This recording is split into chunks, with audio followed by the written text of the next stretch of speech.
Wait, I have to get all my things.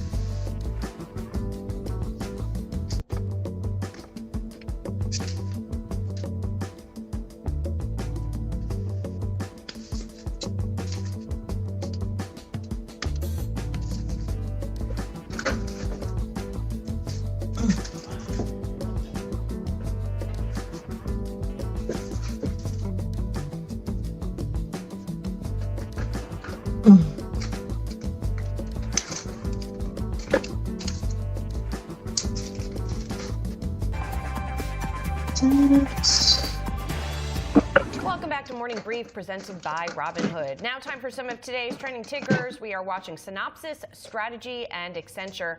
First up is Synopsys. Those shares jumping after NVIDIA announced a $2 billion investment in the chip software maker.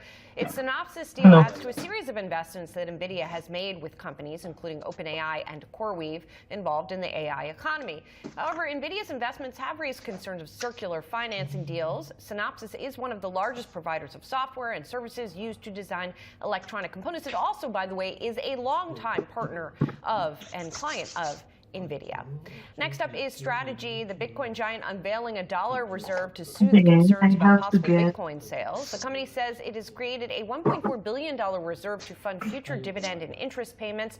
The reserve would cover at least 21 months of dividend payments. That is maybe easing concerns. The company might have to sell some of its Bitcoin holdings, although the shares are down 5% this morning. The company purchased 130 Bitcoin between November 17th and 30th. Strategy now holds 650,000. Power bank na binili ko. And finally, Accenture, It's so the consulting thin. giant, will partner with OpenAI on Look at. enterprise AI adoption. The company's announced It's the so collaboration mura. to help enterprise clients integrate agentic Very AI thin. systems into their businesses.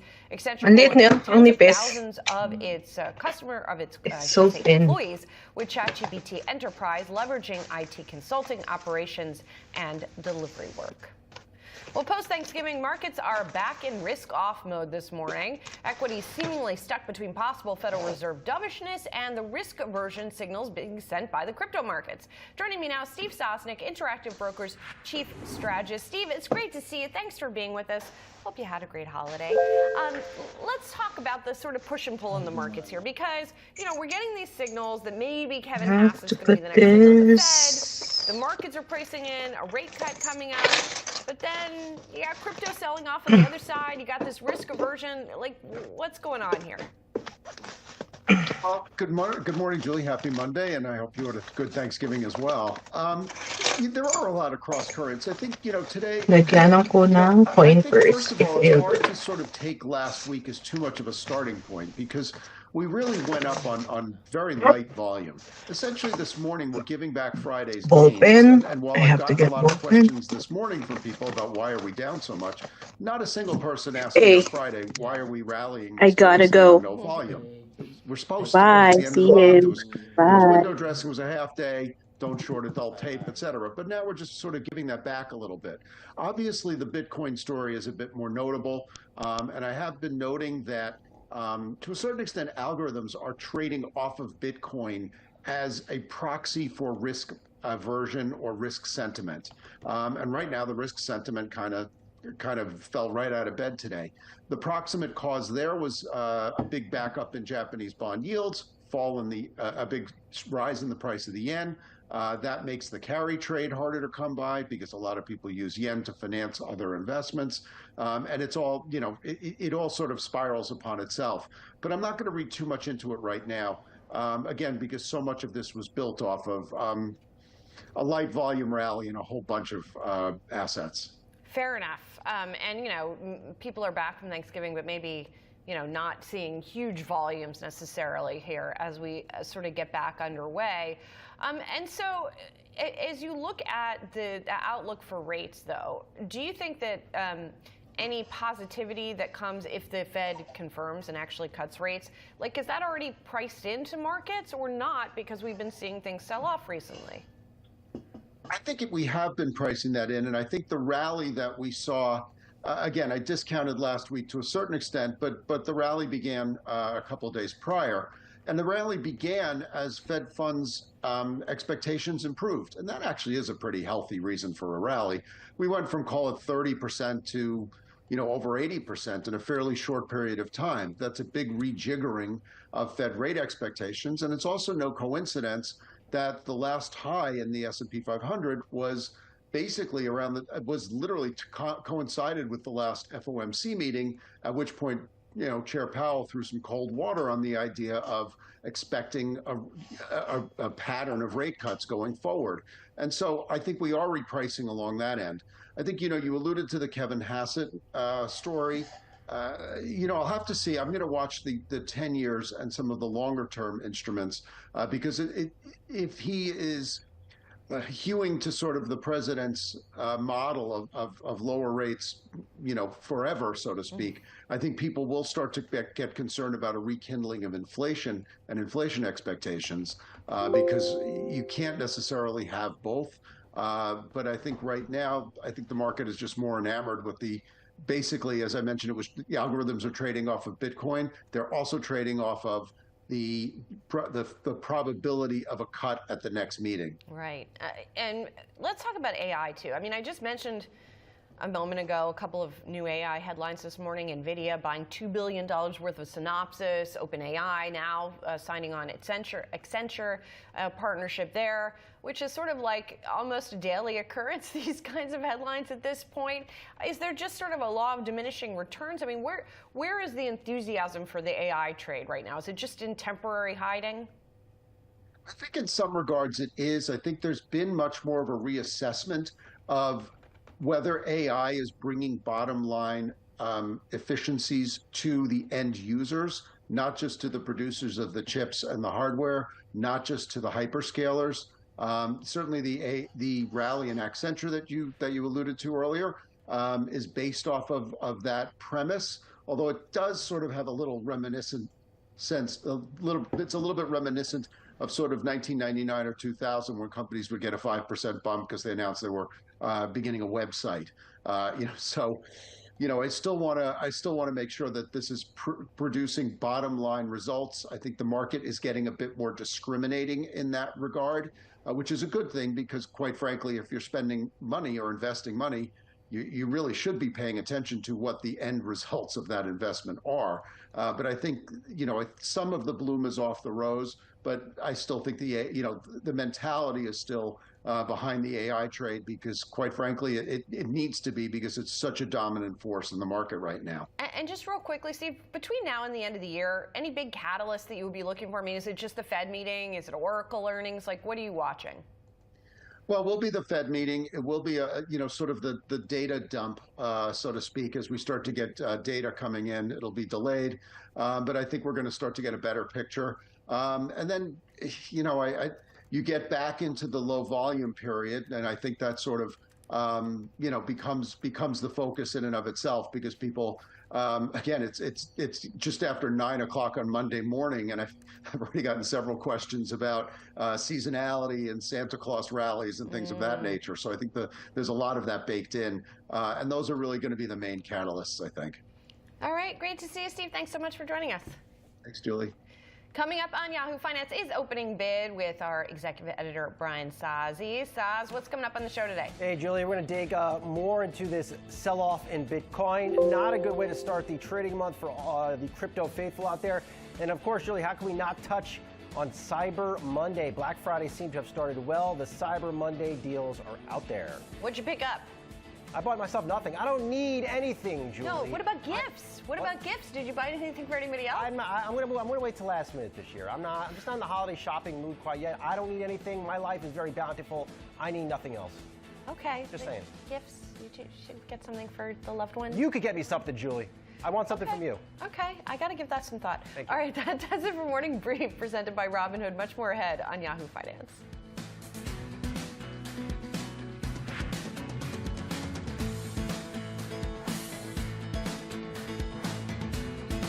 Oh yeah, you're not gonna forget to cancel those free trials this time, right? Uh-oh. Free trial alerts to the rescue, so you cancel on time. From Yahoo Mail. Howdy, y'all. I'm Elizabeth Gore. Welcome to The Big Idea from Yahoo Finance, the show that navigates the world of small business and entrepreneurship. Each week, I'm going to take you on a journey with America's entrepreneurs. So let's cowboy up.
The early bird catches the gains. This is Morning Brief Market Sunrise. Live from London, we deliver an early read on global markets, from overnight action in Asia to real-time sentiment across Europe's major trading desks and a live look at US futures. We cover the stories to help you, the individual investor, get the edge with actionable financial information and unbeatable context. So grab that coffee, tap in, and let's own the morning.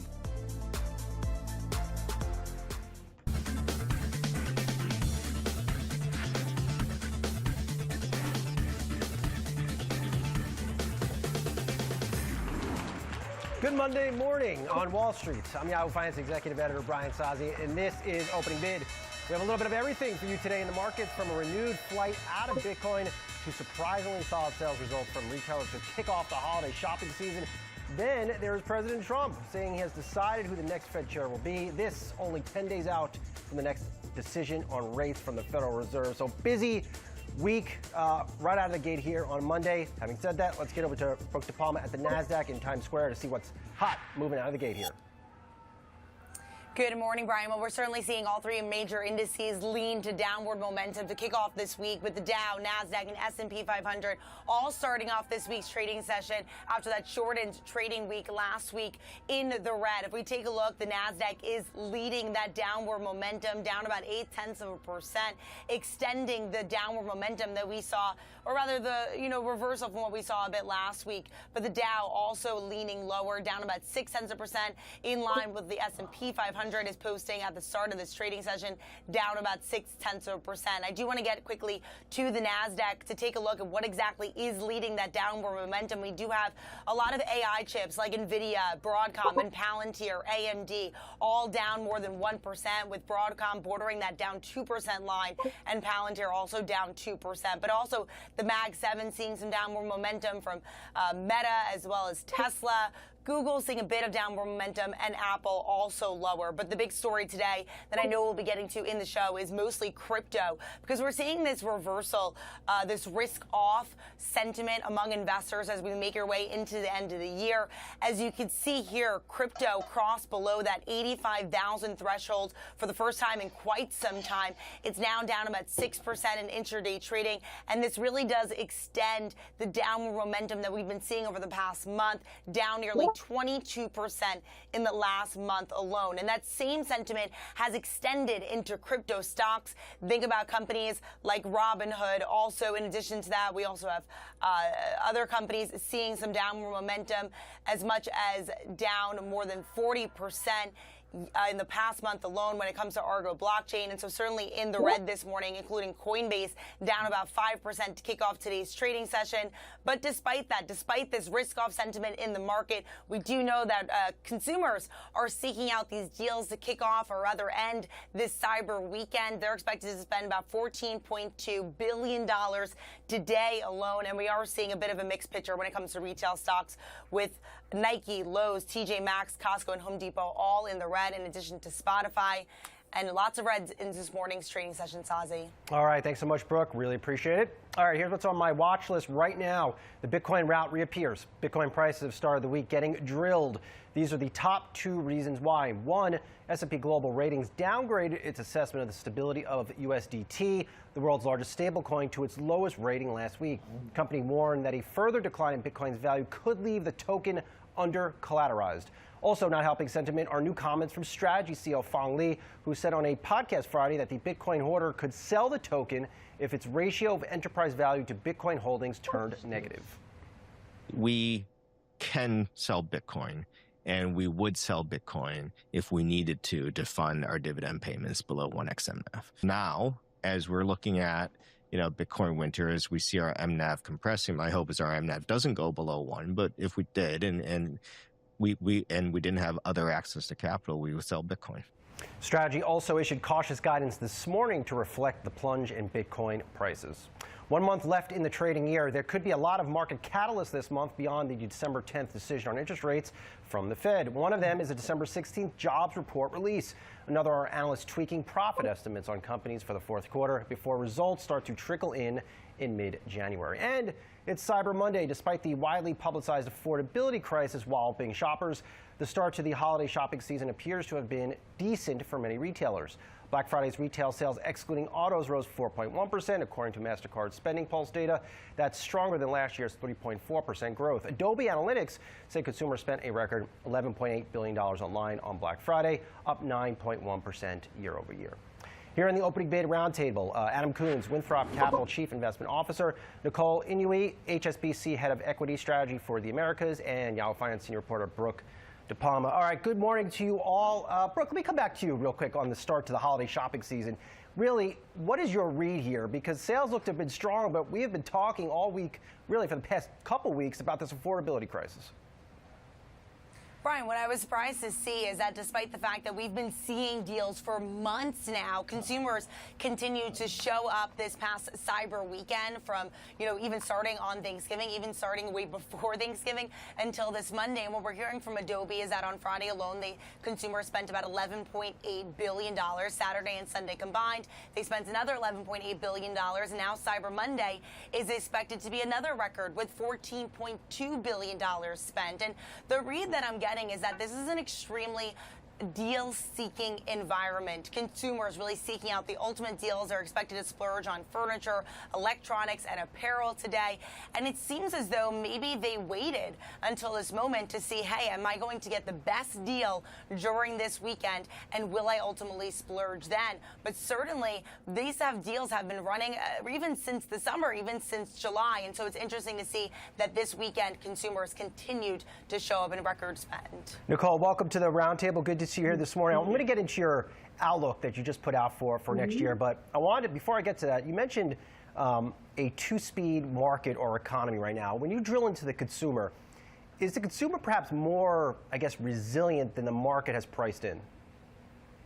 Well, you know, this kind of K-shaped consumer is something we've been talking about for over a year now, and we think that continues into 2026. And so very interesting what Brooke was just talking about in terms of Black Friday, Cyber Monday, consumers are spending, but they're looking for deals. So when we look into 2026, yes, the consumer is spending, but they're concentrating that spending in companies that can offer a attractive value proposition. So, you know, when we look into 2026, we are still seeing this consumer where the high-end consumer continues to do very well.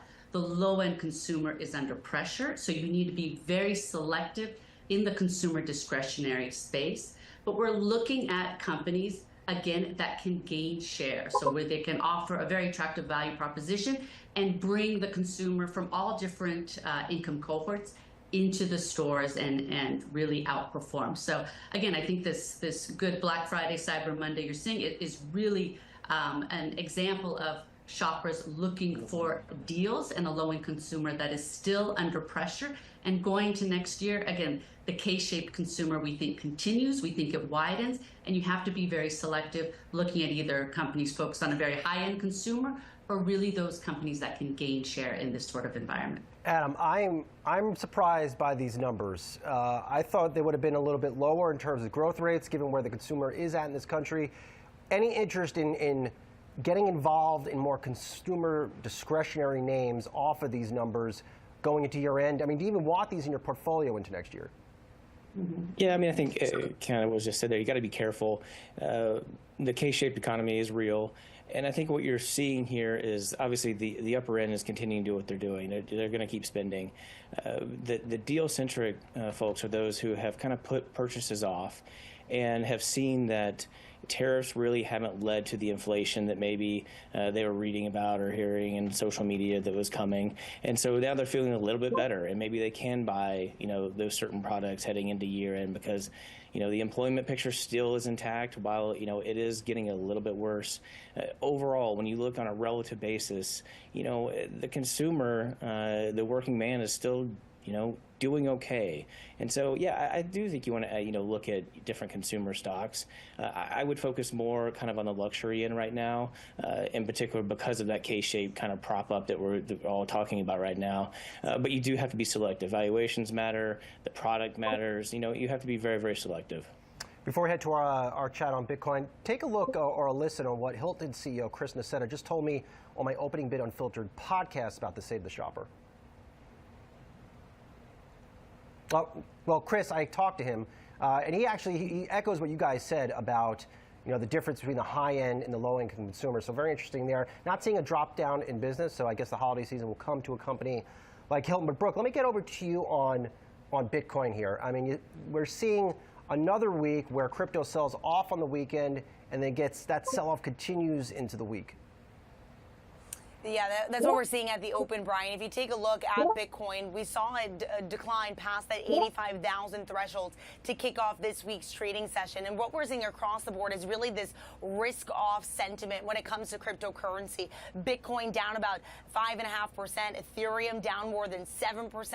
We also have Ripple down 7.5%, and even Dogecoin down nearly 10% in today's trading session alone. And this extends what we've been seeing over the past month, especially when it comes to Bitcoin. We have been seeing that sell-off down more than 21% in the last month alone, as investors have turned to other, perhaps safe havens like gold, like silver, gold even hitting the highest in the last 6 weeks on that rate cut optimism, and also silver surging to record highs as well. Adam, how concerned are you about, you know, Bitcoin, this volatility that has returned here, mostly to the downside? Well, I think you got to look at the big picture here. If you look at Bitcoin in isolation, you may have the wrong idea. It's obviously a risk-off trade, but you got to look holistically that this morning you've got stocks down. Those are the big headlines, but you also got to look at the dollar. The Dixie index is down this morning, and then you also have bonds down. So rates across the entire curve are up, you know, 6 to 7 basis points. And what that should kind of make you start to think about is this is what we saw back in March and April, where there was this mass exodus of not just risk assets, but risk assets that are in U.S. dollar. And I think that should concern investors, because it really points to the picture that there's a little bit of exhaustion here in the U.S. markets, and investors are starting to pull their money out. Nicole, I loved your outlook note for next year. And this one quote among many stood out to me. You're seeing another year of double-digit gains mirroring, quote, the late 90s equity boom. So my takeaway was we're all concerned about an AI bubble, but maybe that bubble just has further to expand. Well, I think, that's exactly what we're saying. So, if we're in a bubble, if we're not in a bubble, I think really at the end of the day, we're looking and seeing when will that bubble start to deflate. And as long as you have the hyperscalers growing revenue at a double-digit pace, you have that CapEx that's being deployed, you have kind of this AI adoption that continues to increase, we think that bubble will continue to inflate. And when we think about the late 1990s boom, that lasted for 5 years. So this was, this was not something from 1-2 years to the next. It actually lasted for a pretty long time with a strong melt up at the end, which of course we haven't really seen yet in the AI trade yet this time around. And of course, what everybody says about when we look at companies now compared to back in the late 1990s, balance sheets are stronger, profitability is much stronger. And in terms of who the winners are going to be, I think in the late 1990s in the dot-com boom, it was a big question mark. We didn't know who the winners were going to be. And I think now it's a little bit clear, given the concentration that we're seeing in the spending and so forth, who the winners will be eventually in this AI trade. So, it's very similar to the late 1990s, but I would say it's a healthier upswing, and we think there's still more time to go on this upswing in this AI-led investment boom. Nicole, you mentioned we will see a broadening out of the AI trend next year. Is another way to look at that, is next year the melt-up that you just were talking about? I don't know if next year will be the melt-up, but when we think about the AI trade, when we look at kind of the return of the S&P since Liberation Day, it has been really focused on, Mag 7 and tech. So that's represents almost 90% of the returns we've seen since Liberation Day. When we look into next year, we think investors should broaden that AI trade. So you're looking at enablers, you're looking at adopters. And when you look at earnings growth for next year, again, we're expecting another very strong year of earnings growth, 12%. Mag 7 will still grow at a robust pace, but this is going to slow down. So we're not seeing them grow at such a strong pace that we saw in 2025. And we're seeing a lift from the other sectors. So financials, industrials, utilities should report very good earnings next year as well. So kind of that gap between the Mag 7 and the rest should start to narrow. So with that, we think investors should broaden their investments across different sectors going into 2026. All right, Adam, Nicole, Brooks, stick with me. Much more to discuss here on the show. Coming up, we take a look at one stock that has exploded. Get this, 536% this year, and it is not a penny stock, friends. More on this one and what Elon Musk thinks about the U.S. debt crisis next.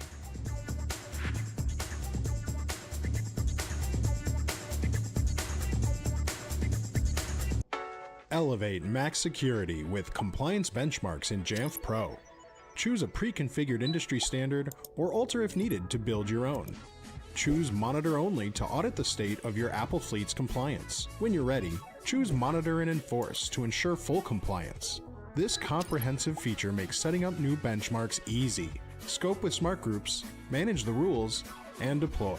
Keep your fleet on the straight and narrow with Jamf's compliance benchmarks. Oh yeah, you're not gonna forget to cancel those free trials this time, right? Uh-oh. Free trial alerts to the rescue, so you cancel on time from Yahoo Mail.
Monday is for stocks of the day, and I want to serve up 3 names that have surprised me this year.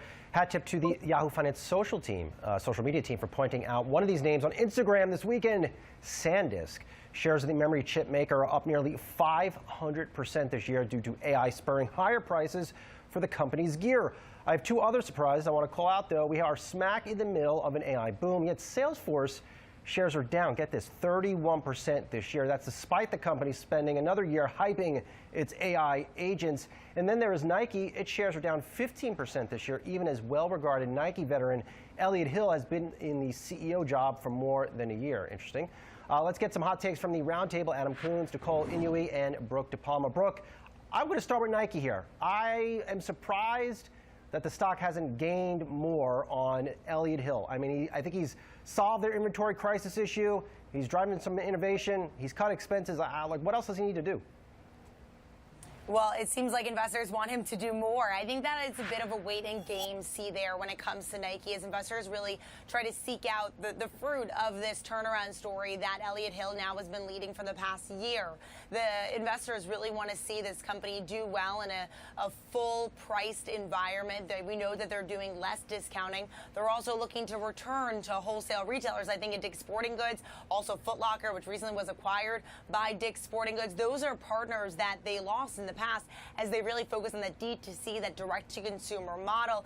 And clearly, investors are still waiting to hold on tight to see this really turn out and really turn around. And it seems like they're not convinced just yet on how exactly this will turn out when you have other competitors like Hoka and On doing well in this environment. Adam, when you see a company like Salesforce, the software titan, talking about AI agents, trying to get involved in the AI narrative, yet its stock is down 30+% year to date. Like, what's the read through there? Yeah, I mean, this is the story across several different names. I mean, you can take CoreWeave as another example that's, got the AI label, yet is down significantly. And I think it just comes back to the fact that, not all AI players are going to be a winner here. And part of it is that, we're looking for